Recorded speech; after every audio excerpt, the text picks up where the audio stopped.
తెలంగాణ రాష్ట్రంలో ఓడరేవులు లేని సమస్య తీరనుంది. రాష్ట్రానికి నలువైపులా 4 భూభాగ ఓడరేవులు నిర్మించాలని తెలంగాణ ప్రభుత్వం నిర్ణయించింది.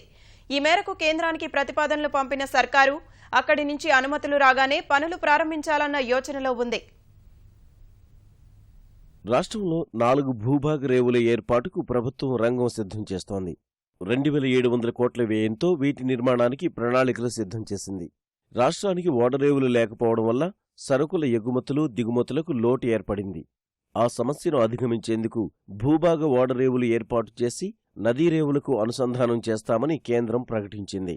అందుకనుగుణంగా రాష్ట్ర ప్రభుత్వం నిపుణులతో అధ్యయనం చేయించింది. జాతీయ రహదారులు, రైలు మార్గాలు, స్థల లభ్యత, ఇతర అంశాలను పరిగణలోకి తీసుకుని 4 ప్రాంతాలను గుర్తించింది.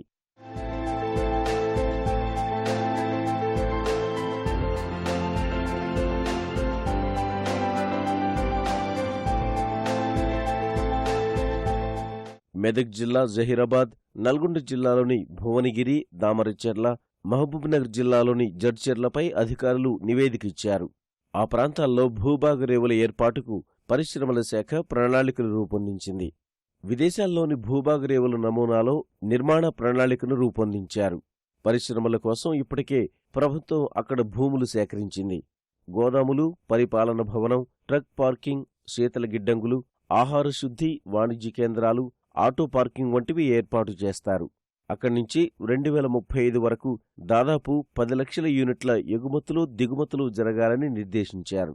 రాష్ట్రంలో ఉత్పత్తయ్యే వనరుల ఎగుమతి దిగుమతులకు ప్రోత్సాహం, పరిశ్రమల స్థాపన, ఉపాధి కల్పన, నాణ్యతా ప్రమాణాలు వంటివి భూభాగ ఓడరేవుల ప్రణాళికలో ఉన్నాయి. వాటికి అనుసంధానంగా రైల్వే మార్గాలు, జాతీయ రహదారుల్ని విస్తరిస్తారు. మెదక్, నిమ్స్, రంగారెడ్డి జిల్లాలో చేపడుతున్న ఔషధ నగరి, వరంగల్ మెగా జౌళి పార్క్, నిజామాబాద్లోని మెగా ఫుడ్ పార్క్, ప్రత్యేక ఆర్థిక మండళ్లు, పారిశ్రామిక పార్కులకు అవసరమైన ఎగుమతులు దిగుమతులు వీటి ద్వారా జరుగుతాయి. భూభాగ ఓడరేవుల కోసం కేంద్రం నుంచి రాష్ట్ర ప్రభుత్వం 1000 కోట్ల రూపాయల సాయం కోరనుంది. రేవుల మంజూరుకిచ్చే నిధులు కాకుండా అదనంగా వీటినివ్వాలని కోరుతూ కేంద్రానికి ప్రతిపాదనలు పంపించింది.